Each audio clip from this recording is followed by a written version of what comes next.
नमस्ते दोस्तों, आप सभी का स्वागत है। तो आज हम पढ़ने वाले हैं ज्योग्राफी यानी भूगोल कक्षा 6 के क्लास 6 का ज्योग्राफी पढ़ने वाले हैं, जिसका अध्याय 1 है, जिसका नाम है क्या, हमारा सौरमंडल। दोस्तों, आपकी किताब में कहानी के माध्यम से समझाया गया है कि सौरमंडल क्या है। इसमें 2 किरदार दिए गए हैं, एक है गोविंद, दूसरा है गोविंद के पिताजी। तो चलिए हम भी कहानी के माध्यम से समझते हैं कि सौरमंडल क्या है। गोविंद पिताजी के साथ रात में छत पर लेटा हुआ आकाश की ओर देख रहा था। दूर टिमटिमाते तारे उससे अच्छे लग रहे थे। वह पिताजी से पूछा, पिताजी, तारे टिमटिमाते क्यों हैं? कुछ तारों में कम तो कुछ में ज़्यादा चमक क्यों होती है? आसमान में चांद तारों का एक पूरा परिवार होता है। पिताजी ने कहा, आसमान में चांद तारों का एक पूरा परिवार होता है। कल हम लोग तारामंडल घूमने चलेंगे, वहीं तुम्हारी समझ में सारी बातें आ जाएंगी, पिताजी ने गोविंद को बोला। अगले दिन गोविंद पिताजी के साथ तारामंडल पहुंचा। उसने प्रवेश द्वार पर ही एक बड़ा सा चित्र देखा तो पिताजी ने बताया। गोविंद ने प्रवेश द्वार पर एक बड़ा सा चित्र देखा तो उसके पिताजी ने बताया, यह सूर्य एवं उनके परिवार का चित्र है। वो बड़ा सा चित्र किसका था? सूर्य एवं उनके परिवार का। जिस प्रकार हमारा अपना परिवार है, उसी प्रकार सूर्य के परिवार में स्वयं सूर्य, ग्रह, उपग्रह, क्षुद्र ग्रह आदि होते हैं। कुछ ही देर बाद सब लोग तारामंडल में प्रवेश करने लगे थे। ये तारामंडल की बात हो रही है दोस्तों। गोविंद भी अपने पिताजी के साथ अंदर गया। अब हम लोग सौरमंडल के बारे में पढ़ना स्टार्ट करेंगे, यानी सौरमंडल का पहला परिवार यानी सूर्य, जो कि सौर परिवार का मुखिया है सूर्य। गोल छत के नीचे लगी कुर्सियों पर वे बैठ गए। कौन बैठ गए?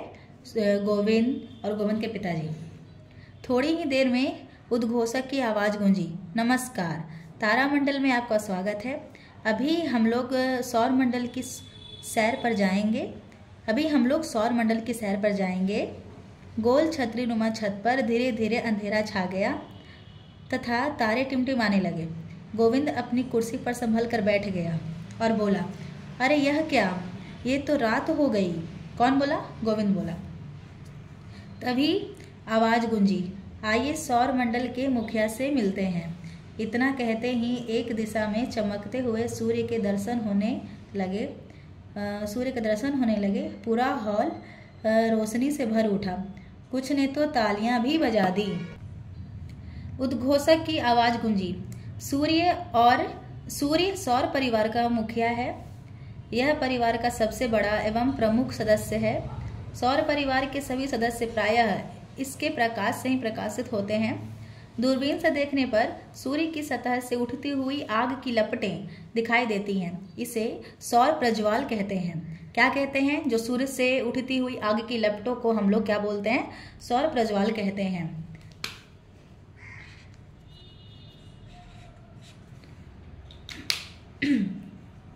हमारी पृथ्वी से सूर्य कई गुना बड़ा है। अगर हम सूर्य को क्रिकेट की गेंद माने तो पृथ्वी राई के दाने के बराबर हो गया। अगर हम लोग सूर्य को क्रिकेट के गेंद के समान माने, क्रिकेट का गेंद कितना बड़ा होता है उसको इमेजिन कीजिए, तो हमारी पृथ्वी कैसी होगी? राई के दाने के बराबर होगी। ये देखिए, ये सूर्य है। सूर्य के चारों ओर जो आग की लपटें निकल रही है, इसको हम लोग क्या बोलते हैं? इसको सौर प्रज्वाल बोलते हैं। अब सूर्य के परिवार से पहला सदस्य यानी सूर्य के मुखिया मतलब सौरमंडल के मुखिया के बारे में हम लोगों ने जानकारी हासिल कर ली। अब हम लोग आगे बढ़ते हैं ग्रहों के बारे में। ग्रहों का परिचय।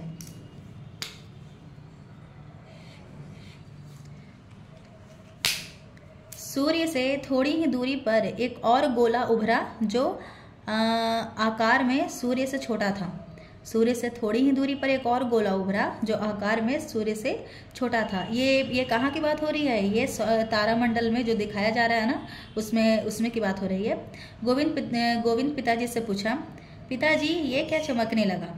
इतने में कुछ और गोले उभरे और सूर्य के चारों ओर चक्कर लगाने लगे। इमेजिन कीजिए दोस्तों कि इतने में कुछ और गोले उभरे और सूर्य के चारों ओर चक्कर लगाने लगे। उद्घोषक की आवाज़ गूंजी, ये 8 गोले सौर परिवार के सदस्य हैं। इन्हें ग्रह कहते हैं। इनमें स्वयं प्रकाश नहीं होता, ये सूर्य के प्रकाश से प्रकाशित होते हैं। ग्रह क्या होते हैं? इनमें स्वयं प्रकाश नहीं होता, बल्कि ये सूर्य के प्रकाश से प्रकाशित होते हैं। एक तीर का चिन्ह सभी ग्रहों पर बारी बारी से जाने लगा। उद्घोषक ने उनका नाम बताया, बुध, शुक्र, पृथ्वी, मंगल, बृहस्पति, शनि, अरुण और वरुण। उद्घोषक ने पुनः बताया कि तीर जिस गोले को दिखा रहा है वह सूर्य के सबसे निकट बुध ग्रह है। जो तीर दिखा रहा है वो सूर्य का सबसे निकट ग्रह है, यानी इसका नाम है बुध, यानी सूर्य का सबसे छोटा बेटा कह सकते हैं हम लोग। इसलिए उसमें अधिक चमक है। तीर का निशान एक लाल गोले की ओर इशारा करने लगा। उद्घोषक ने बताया, यह मंगल ग्रह है। लाल रंग के होने के कारण इसे लाल ग्रह भी कहते हैं। तो ये एक फैक्ट है, इसको याद कर लीजिएगा कि मंगल ग्रह को लाल ग्रह क्यों कहते हैं। लाल रंग के होने के कारण इसे लाल ग्रह भी कहते हैं। यहाँ पर एक नोट पॉइंट है दोस्तों, ये नोट पॉइंट एक बार देख लीजिए। खगोलीय पिंड, खगोलीय पिंड किसे कहते हैं? सूर्य, चंद्रमा तथा वे सभी वस्तुएं जो रात के समय आसमान में चमकती हैं खगोलीय पिंड कहलाती हैं।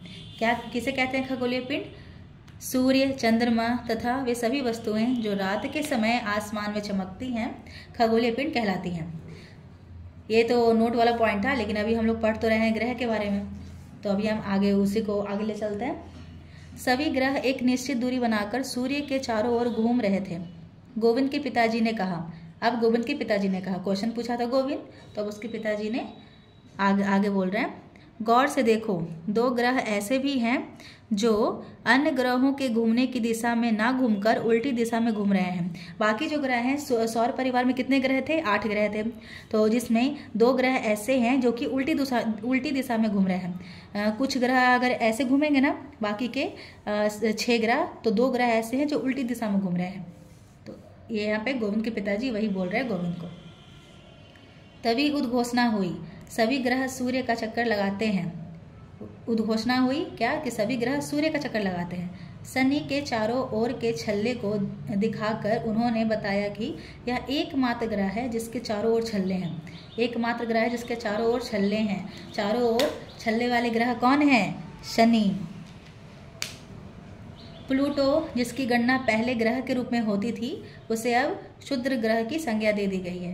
दोस्तों, प्लूटो को अब ग्रह की संज्ञा नहीं दी गई है, ग्रह की श्रेणी से हटा दिया गया है। इसके बारे में, क्योंकि ग्रह होने के लिए भी कुछ शर्तें होनी पड़ती है, जो कि प्लूटो उन शर्तों को पूरा नहीं कर पा रहा था, इसीलिए उसको ग्रह होने की श्रेणी से हटा दिया गया। अब आगे पढ़ते हैं। जो कि सबसे पहला सवाल था गोविंद का, आसमान में तारे टिमटिमाते क्यों हैं पिताजी? यही पूछा था ना। अचानक छतरीनुमा आकाश का रंग बदल गया। अब सूर्य और ग्रहों की जगह तारे टिमटिमाने लगे। पहले तो सूर्य आया था, सूर्य जो कि सौरमंडल का परिवार है, मुखिया है, उसके चारों ओर छोटे छोटे उसके ग्रह, यानी कि उसके बेटे उसके चारों ओर आ गए। अब क्या हुआ? अब वो सब गायब हो गए। अब अचानक छतरीनुमा आकाश का रंग बदल गया। पहले छतरीनुमा आकाश बना हुआ था, अब सूर्य और ग्रहों की जगह तारे टिमटिमाने लगे। गोविंद यह देखकर दंग था। तभी आवाज गूंजी, तारों का अपना प्रकाश होता है। दोस्तों, पीछे आपने ग्रहों के बारे में पढ़ा था, ग्रहों का अपना कोई प्रकाश नहीं होता है, लेकिन तारों का अपना प्रकाश होता है। चूंकि ये तारे हमसे काफी दूरी पर हैं, इसलिए हमें टिमटिमाते हुए नजर आते हैं, जो कि अभी क्या गोविंद को उसका आंसर मिल रहा था। अब गोविंद को अपने प्रश्न का उत्तर मिल चुका था। देखा दोस्तों, गोविंद को अपना प्रश्न का उत्तर मिल चुका था। इनमें से कुछ तारे तो सूर्य से भी बड़े हैं, सूर्य भी तो एक तारा ही है, लेकिन यह पृथ्वी से काफी नजदीक प्रतीत होता है, परंतु वास्तव में यह पृथ्वी से बहुत दूर है।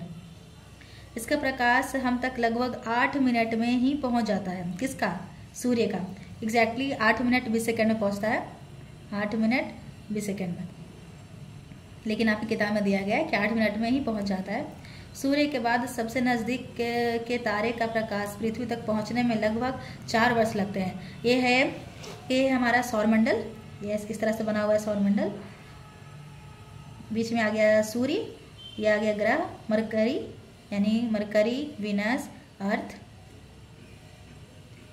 मार्स, इस तरह से करते करते जुपिटर, फिर आएगा सैटर्न, फिर आएगा यूरेनस, फिर आएगा नेपच्यून, लास्ट में प्लूटो, जो कि अब ग्रह की श्रेणी में नहीं है। तो ये हो गया क्या है, हमारा सौरमंडल हो गया। इस तरह से दोस्तों, तो सूर्य हो गया जो कि सौरमंडल का सबसे नज़दीक तारा है, और सूर्य है जो कि सौरमंडल का मुखिया है, और सूर्य भी एक तारा ही है। इसके अलावा जो एक और जो नज़दीक तारा है सौरमंडल का, उसका प्रकाश पहुंचने में, पृथ्वी तक पहुंचने में कितना टाइम लगता है? 4 वर्ष लगते हैं। चलिए आगे पढ़ते हैं।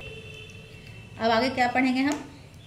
आगे पढ़ेंगे पृथ्वी हमारा घर। अब पृथ्वी के बारे में, हम सब पृथ्वी पर ही रहते हैं ना, तो पृथ्वी हमारा घर हुआ। तो अब हम लोग पृथ्वी के बारे में जानेंगे। अब गोविंद को तारों का रहस्य समझ में आने लगा था। तभी उद्घोषक ने कहा, चलिए अब अपनी धरती पर चले। गोविंद चौंका, अरे हम धरती पर ही तो हैं। छतरीनुमा आसमान पर गोल आकृति उभरने लगी, उसमें कई रंग के धब्बे दिखने लगे। उद्घोषक ने बताया, यही है हमारी पृथ्वी जिस पर हम रहते हैं। यही वह एकमात्र ग्रह है जहाँ जीवन मिलता है, क्योंकि यहाँ जल एवं जीवन के लिए आवश्यक गैसें मौजूद हैं। अंतरिक्ष से देखने पर पृथ्वी नीली नजर आती है। ऐसा इसलिए है क्योंकि वायुमंडल में आकाश की किरणें परिवर्तित होती हैं तथा समुद्र की सतह से नीले रंग का परावर्तन सर्वाधिक होता है। पृथ्वी का नीला रंग होने का कारण क्या है? समुद्र का रंग नीला होना, और वो क्या होता है, वायुमंडल में जो प्रकाश की किरणें होती हैं वो परावर्तन करती हैं, जिस वजह से पृथ्वी का रंग नीला दिखाई देता है। चूंकि पृथ्वी का 71% भूभाग जल से घिरा है तथा मात्र 29% स्थल है। 71% भूभाग जल से घिरा हुआ है, मात्र 29% क्या है, स्थल भाग है, जिसपे हम लोग निवास करते हैं। अतएव जलीय भाग के अधिक रहने के कारण प्रकाश का परावर्तन अधिक होता है, जिससे यह ग्रह नीला दिखाई देता है। जलीय भाग, जल का भाग अधिक होने के कारण जो प्रकाश का परावर्तन होता है वो अधिक होता है, जिससे हमारा पृथ्वी कैसा दिखाई देता है, दिखाई देती है, नीली दिखाई देती है। अब हम लोग जानेंगे आगे क्या, उपग्रहों के बारे में। क्या क्या जाने भी हम? सौरमंडल में सूर्य के परिवार यानी सूर्य का मुखिया, उसके बाद ग्रहों के बारे में जाना, उसके बाद तारों के बारे में जाना, फिर पृथ्वी हमारा घर यानी पृथ्वी के बारे में जाना, और अब जानेंगे उपग्रहों के बारे में। उपग्रहों, उद्घोषक ने बताया, ग्रहों के अलावा सौर परिवार में उपग्रह भी होते हैं। गोलाकार छत पर सभी ग्रह उभर आए। कुछ ग्रहों के इर्द गिर्द कुछ गोल पिंड घूमते नजर आ रहे हैं। ये सब कहाँ हो रहा है? ये सब तारामंडल में हो रहा है दोस्तों। सब कहाँ हो रहा है? तारामंडल में हो रहा है। कहीं नहीं दे रहा।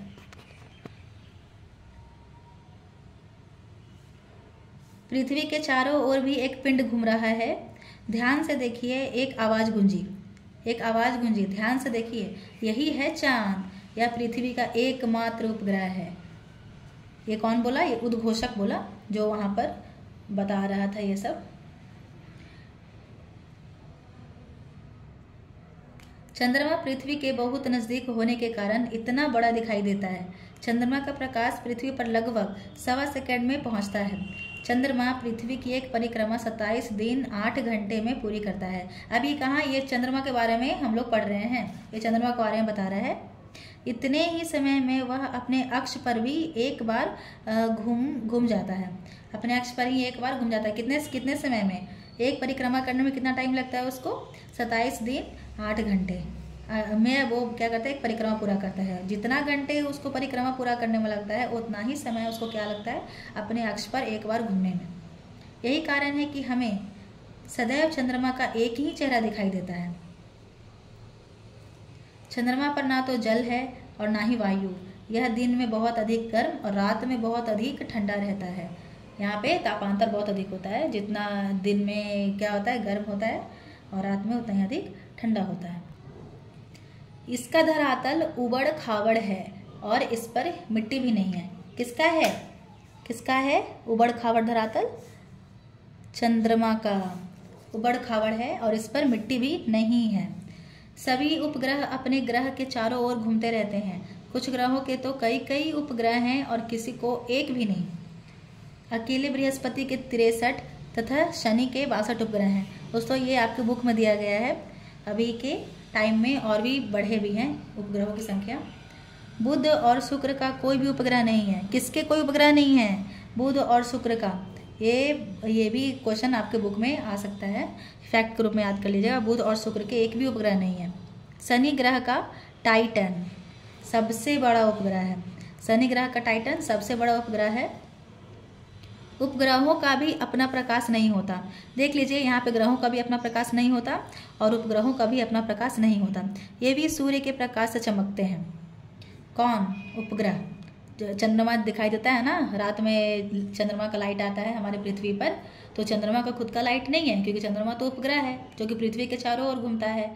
तो चंद्रमा पे लाइट कहाँ से आता है? वो सूर्य के प्रकाश उस पर पड़ता है, तो उसे रिफ्लेक्ट होकर पृथ्वी पर उसका प्रकाश आता है। इसी के साथ उद्घोषक ने सभी दर्शकों को तारामंडल पहुंचकर सौर परिवार की वैज्ञानिक जानकारी प्राप्त करने के लिए धन्यवाद दिया। किसने धन्यवाद दिया? उद्घोषक ने।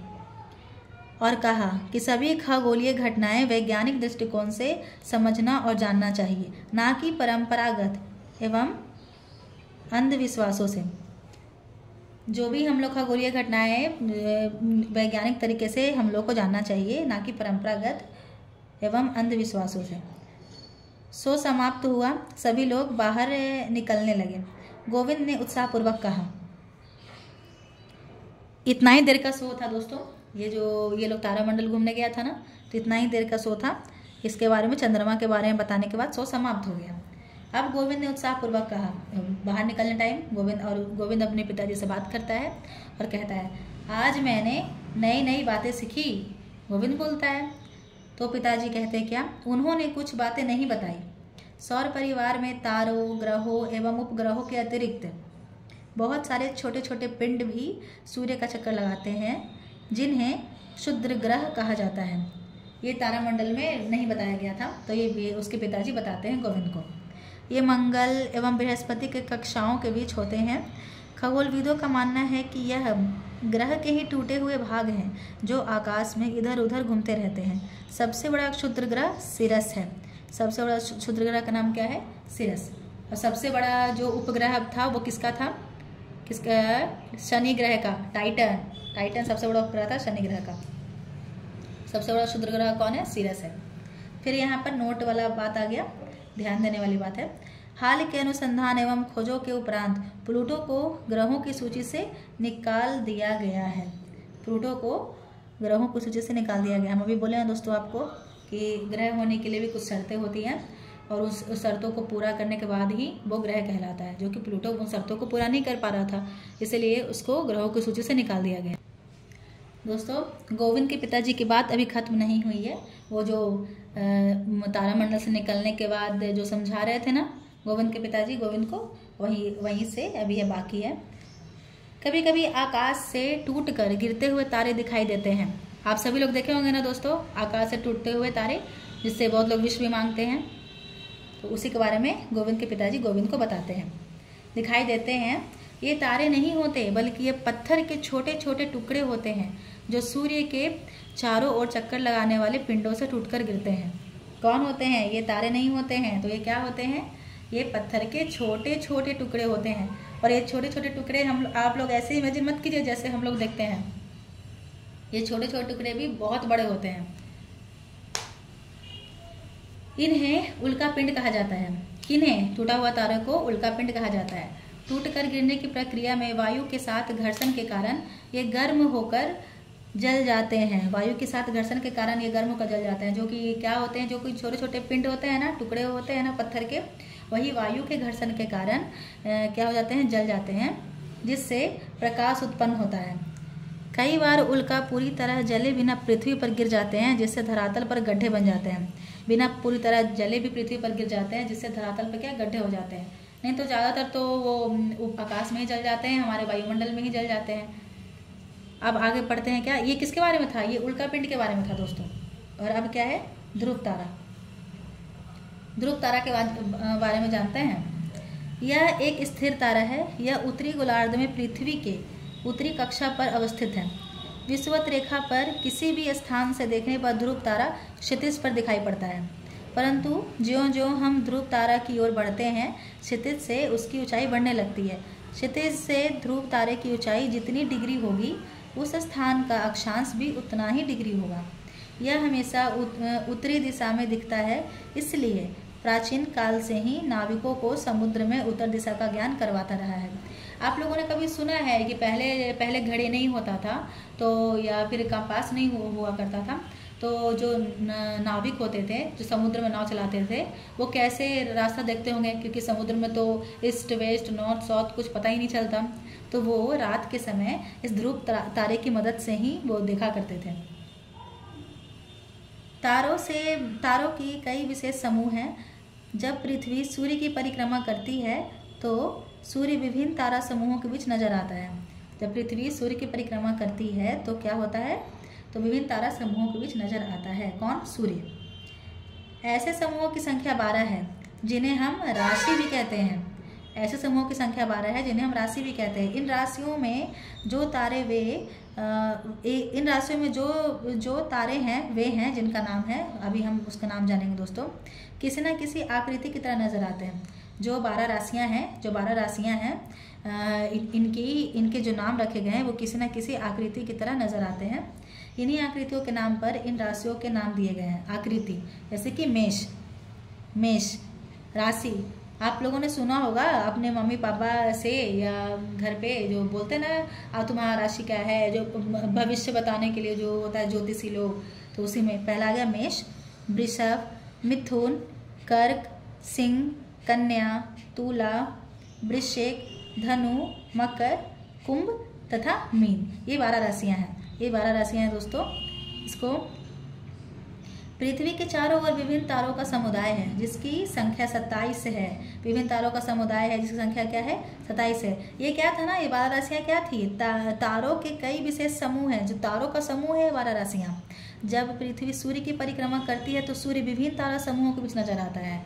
जो सूर्य विभिन्न तारा समूहों के बीच नजर आता है उसको ही क्या बोलते हैं हम लोग? उसको बोलते हैं राशि, जो कि 12 राशियां हैं। राशि को अगर पूछा जाएगा कि राशि क्या है तो कहिएगा कि तारों के विशेष प्रकार के समूह हैं। तारों के कई विशेष समूह होते हैं जिसे राशि कहते हैं। वो राशियों का नाम ये है: मेष, वृषभ, मिथुन, कर्क, सिंह, कन्या, तुला, वृश्चिक, धनु, मकर, कुंभ तथा मीन। पृथ्वी के चारों ओर विभिन्न तारों का समुदाय है जिनकी संख्या 27 है। पृथ्वी के चारों ओर क्या है? विभिन्न तारों का समुदाय है। वो क्या है? वो तारों की समूह थी विशेष प्रकार के, और भी क्या है? समुदाय है। चांद को पृथ्वी की परिक्रमा करने के दौरान तारों के उन समूहों के सामने से गुजरना पड़ता है। इन तारों के समूह को नक्षत्र कहते हैं। जो सूर्य के चारों ओर घूमते हैं ना तारों का समूह, जो जब पृथ्वी सूर्य का चक्कर लगाती तो तारों का समूह दिखाई देता है, उसको राशियां बोलते हैं। लेकिन जब चंद्रमा पृथ्वी का चक्कर लगाता है और उस समय जो तारों का समूह दिखाई देता है उसको नक्षत्र बोलते हैं। तो अब हम उन नक्षत्र के बारे में जानेंगे जो कि 27 नक्षत्र है। ये नक्षत्र इस प्रकार हैं, जो कि 27 नक्षत्र थे: अश्विनी, भरणी, कृत्तिका, रोहिणी, मृगशिरा, आर्द्रा, पुनर्वसु, पुष्य, अश्लेषा, मघा, पूर्वा, फाल्गुनी, उत्तरा फाल्गुनी, हस्त, चित्रा, स्वाति, विशाखा, अनुराधा, ज्येष्ठ, मूल, पूर्वा आषाढ़, उत्तराषाढ़, श्रावण, घनिष्ठा, शतभिषा, पूर्वा भाद्रपद, उत्तरा भाद्रपद एवं रेवती। ये 27 क्या हैं? ये 27 क्या हैं दोस्तों? ये 27 नक्षत्र हैं। पूर्वा फाल्गुनी, उत्तरा फाल्गुनी, देखिए पूर्वा फाल्गुनी, उत्तरा फाल्गुनी, हस्त, चित्रा, स्वाति, विशाखा, अनुराधा, ज्येष्ठ, मूल, पूर्वा आषाढ़, उत्तरा आषाढ़, श्रावण, घनिष्ठा, शतभिषा, पूर्वा भाद्रपद, उत्तरा भाद्रपद और रेवती। ये क्या है? ये 27 क्या है? नक्षत्र हैं। पृथ्वी इनमें से प्रत्येक नक्षत्र को 14 दिनों में पार कर लेती है। जितने भी नक्षत्र हैं पृथ्वी उसको क्या 14 दिनों में पार कर लेती है। इसलिए नक्षत्रों की अवधि 14 दिनों की होती है। पूछा जाएगा कि नक्षत्रों की अवधि कितने दिनों की होती है, तो 14 दिनों की होती है। कारण पूछा जाएगा कि ऐसा क्यों, 14 दिन क्यों होते हैं नक्षत्रों की अवधि, तो बताइएगा। पृथ्वी इनमें से प्रत्येक नक्षत्र को 14 दिनों में पार कर लेती है, इसीलिए नक्षत्रों की अवधि कितनी है? 14 होती है। ज्योतिष के विद्वान मानते हैं कि नक्षत्र और मौसम में गहरा संबंध है। एक नक्षत्र में मौसम की दशा देखकर दूसरे नक्षत्र में मौसम का पूर्वानुमान भारतीय ज्योतिष की परंपरा रही है। आज गोविंद को ब्रह्मांड की विशालता एवं रहस्यों का पता लगा। इसे नई नई जानकारियाँ मिली थी। वह काफ़ी खुशी खुशी घर लौट रहा था। ये गोविंद। अब आगे बढ़ते हैं हम। क्या नक्षत्रों के बारे में जान लिया, उल्कापिंड के बारे में जान लिया, तारों के बारे में जान लिया हम सब ने, पृथ्वी के बारे में जाना, सूर्य के बारे में जाना। और अब आगे बढ़ते हैं क्या, आकाशगंगा। आकाशगंगा यानी गैलेक्सी, तारों की नदी। आकाशगंगा को क्या बोलते हैं, तारों की नदी। इसके अलावा ब्रह्मांड में अनेक आकाशगंगा भी है। गोविंद ने पूछा, ये आकाशगंगा क्या है पिताजी, बताओ। गोविंद तारामंडल गया, सूर्य के बारे में जाना, ग्रहों के बारे में जाना, बेचारों को तारामंडल के बारे में, आकाशगंगा के बारे में पता ही नहीं चला। तो उसके पिताजी बताते हैं क्या, खुले आकाश में कहीं कहीं रास्ते की तरह दूर तक असंख्य तारों की फैली चौड़ी सफ़ेद चमकदार पट्टी होती है। इसकी कल्पना आकाश में प्रवेश की एक बहती नदी की तरह की गई है। इसे ही आकाशगंगा कहते हैं। आकाशगंगा किसे कहते हैं, खुले आकाश में कहीं कहीं रास्ते की तरह दूर तक असंख्य तारों की फैली चौड़ी सफ़ेद चमकदार पट्टी होती है। चौड़ी सफ़ेद चमकदार पट्टी होती है। इसकी कल्पना आकाश में प्रकाश की तरह बहती नदी की तरह की गई है। इसे ही आकाशगंगा कहते हैं। किसे कहते हैं, आकाशगंगा। आकाशगंगा की परिभाषा है दोस्तों। अब आगे बढ़ते हैं। आकाशगंगा के बाद सप्तर्षि तारों का समूह। सप्तर्षि क्या है, तारों का समूह। गोविंद जब रात में तुम देखोगे तो उत्तर दिशा में 7 तारों का एक समूह नजर आएगा। ये गोविंद के पिताजी बोल रहे हैं गोविंद को कि जब रात में देखोगे तो 7 तारों का समूह नजर आएगा, जिसे सप्तर्षि के नाम से जाना जाता है। भारतीय विद्वानों ने इसका नामकरण ऋषियों के नाम पर किया गया है। वो 27 नक्षत्र थे, उसमें आपको देखकर लगेगा कि कुछ लड़कियों का नाम है, लड़कों का नाम है, जिस तरह का नजर आएगा आपको। और जो वो राशियाँ नाम दी गई है वो उसके आकृति के आधार पर राशियों का नाम दिया गया है। ठीक है दोस्तों, तो हम आगे बढ़ते हैं। भारतीय विद्वानों ने इसका नामकरण ऋषियों के नाम पर किया है, जो इस प्रकार है। ऋतु, ये सब क्या है, ये सप्तर्षि तारा हैं। ऋतु, पुलह, पुलस्त्य, अत्रि, वशिष्ठ, अंगिरा एवं मरीचि। 7 हुआ ना, 1 2 3 4 5 6 7 हो गए ना। यूनानी ग्रंथों में इसे alpha, beta, gamma, delta, epsilon, एटा एवं जेटा कहा जाता है। ये यूनानी भाषा में भी कहा गया है। भारत में तो ऋषियों के नाम पर रखा गया और यूनानी भाषा में भी इस 7 को नाम दिया गया। ऋतु एवं पुलह को मिलाने वाली रेखा उत्तर दिशा का सूचक है। ऋतु एवं पुलह जो है सप्तर्षि तारों को जो मिलाने वाली रेखा है, उसकी जो दिशा है, रेखा उत्तर दिशा का सूचक है। ठीक है, आगे बढ़ते हैं। चलिए दोस्तों, तो ये कहानी यहीं पे ख़त्म होता है इस चैप्टर का। और अब हम सब ने इतना पढ़ा है तो एक बार जान लेते हैं सौरमंडल के बारे में। सौरमंडल को फिगर से देख लेते हैं। ये है सूर्य, ये सूर्य है दोस्तों, ये सूर्य है। सूर्य में जो 8 ग्रह हैं वो 8 ग्रह इस प्रकार हैं। कौन कौन सा है, पहला आता है उपग्रह, पहला आता है बुध, फिर आएगा शुक्र, फिर पृथ्वी, उसके बाद मंगल के बाद बृहस्पति, फिर शनि, फिर अरुण और फिर वरुण। यहाँ पर ध्यान से देखिए, यहाँ पर मंगल और बृहस्पति के बीच में जो ये दिया गया है, इसको वहाँ पर बोला गया था क्या, क्षुद्र ग्रहों की पेटी। ये जो क्षुद्र ग्रह के बारे में पीछे आप लोगों ने पढ़ा ना, वो यही है जो कि मंगल और बृहस्पति के बीच में पाया जाता है। इन सब का इंग्लिश नाम भी है दोस्तों। बुध यानी मरकरी, शुक्र यानी वेनस, पृथ्वी यानी अर्थ, मंगल यानी Mars, Brihaspati Jupiter, Shani Saturn, Arun Uranus और वरुण नेपच्यून। ये जो 2 ग्रहों के बारे में कहा गया था ना कि जो 2 ग्रह उल्टी दिशा में चक्कर लगा रहे हैं, बाकी ग्रह अगर इस तरह से चक्कर लगा रहे हैं तो जो 2 ग्रह होते हैं जो उल्टी दिशा में चक्कर लगा रहे हैं, वो एक है शुक्र और एक है अरुण। आगे से दूसरे नंबर पर, पीछे से दूसरे नंबर पर जो ग्रह हैं वो क्या है, वो उल्टी दिशा में चक्कर लगाते हैं। इसको अच्छे से याद कर लीजिएगा, ऐसे आपको याद हो जाएगा।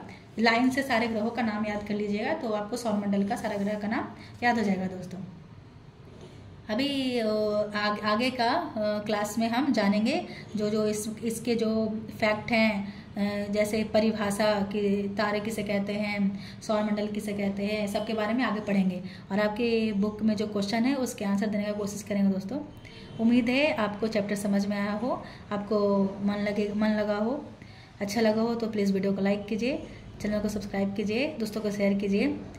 ठीक है दोस्तों, मिलते हैं फिर नेक्स्ट वीडियो में। Bye, thank you.